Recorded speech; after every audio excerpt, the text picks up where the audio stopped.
দলের নিজস্ব একটা শৃঙ্খলা রয়েছে, সেই শৃঙ্খলার বাইরে গিয়ে যদি কেউ নিজেকে বড় ভাবে তবে কিন্তু সে বড় হয় না। আর আমি জানি না এটা ওনার স্বভাব নাকি রোগ নাকি মানসিক সমস্যা, ভগবান ওনার সুমতি দিক। তিনি একটা ঘৃণ্য রাজনীতিতে নামার চেষ্টা করছেন, যা বাংলার সার্বভৌমত্ব বা বাংলার শান্তিকে বিঘ্নিত করতে পারে। একেবারেই আমরা যে ছবি দেখতে পাচ্ছি যে হুমায়ুন কবির তিনি কিন্তু ইতিমধ্যে তৃণমূল কংগ্রেস থেকে সাসপেন্ডেড, এবং তিনি কিন্তু বলছেন যে আগামী 6 তারিখ অর্থাৎ আগামীকাল তিনি কিন্তু একদম বাবরি মসজিদ তৈরি করার কথা বলছেন, এবং সেখানে কিন্তু দাঁড়িয়ে আমরা দেখছি মুখ্যমন্ত্রী মমতা বন্দ্যোপাধ্যায় বেশ কিছু ক্ষেত্রে বাধাও দিচ্ছেন। কি বলবেন? দেখুন, আমরা তৃণমূল কংগ্রেস দল, আমাদের মতাদর্শ খুব পরিষ্কার। আমরা প্রত্যেকটি ধর্মের প্রতি আস্থাশীল এবং শ্রদ্ধাশীল। আজকে যেইভাবে তিনি নিজের ব্যক্তিগত পলিটিক্যাল ফায়দা তোলার জন্য বলতে পারেন বা নিজের প্রচারে আলোয় থাকার জন্য বলতে পারেন, তিনি একটা ঘৃণ্য রাজনীতিতে নামার চেষ্টা করছেন, যা বাংলার সার্বভৌমত্ব বা বাংলার শান্তিকে বিঘ্নিত করতে পারে। সেই ক্ষেত্রে দল কিন্তু তার সঙ্গে সহমত পোষণ করে না। আজকে যদি হিন্দু মুসলিম শিখ খ্রিস্টানের ঊর্ধ্বে গিয়ে আপনি যদি প্রত্যেক ধর্মাবলম্বী মানুষকে জিজ্ঞেস করেন যে মুখ্যমন্ত্রী মমতা বন্দ্যোপাধ্যায় আপনার জন্য কি করেছেন, আপনার পরিবারের জন্য কি করেছেন, আপনার ধর্মের জন্য কি করেছেন, প্রত্যেকটি ধর্মাবলম্বী মানুষই দেখবেন বলবে আর 5 জনের থেকে অনেক বেশি করেছেন। কিন্তু আজকের দিনে দাঁড়িয়ে যদি কেউ রাজনৈতিক ফায়দা তোলার উদ্দেশ্যে ধর্মকে ব্যবহার করেন,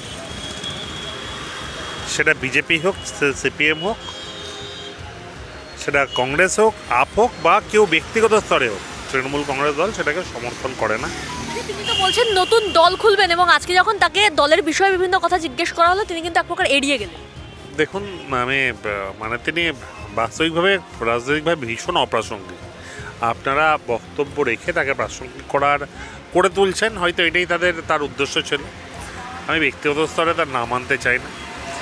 বাংলা জুড়ে রাজধানীর ময়দানে এমন অনেক বড় বড় নামরা এসছে, তারা হারিয়ে গেছে। আজকে তিনি নিজেকে বড় বিপ্লবী যদি প্রমাণ করার চেষ্টাও করেন বা দাবি করেন, আপনি ক্যামেরার বাইরে গিয়ে জানেন যে এর কী হতে চলেছে। তিনি একদিন দুদিন লাফাবেন, তিনি ভাবতে পারেন এই করলে হয়তো অন্য রাজনৈতিক দলের থেকে কিছু টাকা পয়সা তিনি পাবেন, তারা ইলেকশনের আগে তার পেছনে কিছু টাকা যদি ইনভেস্ট করেন সেটাই তার লাভ। তিনি সেইভাবেই বেঁচে থাকার চেষ্টা করছেন। আর ধর্ম যার যার অন্তরের। আজকে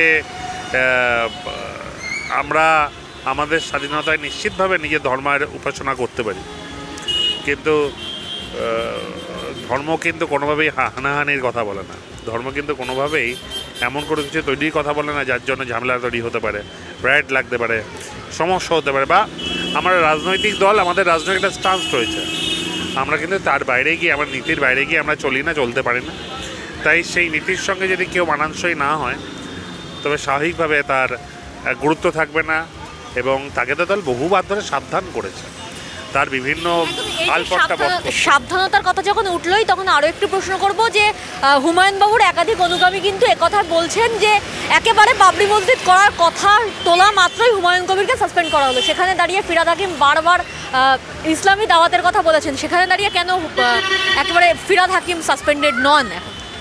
দেখুন, আপনি আপনাদের যদি রাজনৈতিক সচেতন হন বা আপনাদের পুরনো নিউজগুলো যদি দেখেন, তবে নিশ্চিতভাবে দেখবেন যে তার বিভিন্ন রকম বক্তব্যে দল তাকে বিভিন্ন সময় সাসপেন্ড করেছে, তাকে শোকজ করেছে, তিনি ক্ষমা প্রার্থনা করেছেন, কিন্তু তারপরে একই জিনিস তাকে বারংবার করতে দেখা গেছে। দলের নিজস্ব একটা শৃঙ্খলা রয়েছে, সেই শৃঙ্খলার বাইরে গিয়ে যদি কেউ নিজেকে বড় ভাবে তবে কিন্তু সে বড় হয় না। আপনি অপেক্ষা করুন আর তো কয়েকটা মাস, তাকে তো বিভিন্ন রাজনৈতিক দলেই ঘুরে ফিরে আসতে দেখা গেছে। কালকে থেকে একটা সোশ্যাল মিডিয়ায় বিভিন্নভাবে ভাইরাল হয়েছে তার সঙ্গে বিজেপির প্রার্থী হওয়ার প্রচার। আবার তিনি সেই পথ ধরার চেষ্টা করতে পারেন, কিন্তু আজকে তিনি এত বড় কোনো নাম নয়, তার এমন কোনো গ্রহণযোগ্যতা বাংলার বুকে নেই যেটাকে সামনে রেখে তিনি 0.001% প্রভাবও ফেলতে পারেন নির্বাচনে বলে মনে হয়। তিনি জাস্ট একটা বিধায়ক, একটা ছোট্ট অঞ্চলে তার পরিচিতি, তাও মমতা বন্দ্যোপাধ্যায় আশীর্বাদ হাত মাথায় না থাকলে কি হয় সেটা তিনি অন্য দলের নির্বাচনে দাঁড়িয়ে বুঝেছিলেন। আমার বিশ্বাস এবারও সেটা বুঝবেন। আর আমি জানি না এটা ওনার স্বভাব নাকি রোগ নাকি মানসিক সমস্যা, ভগবান ওনার সুমতি দিক। তিনি ভালো থাকুন, সুস্থ থাকুন।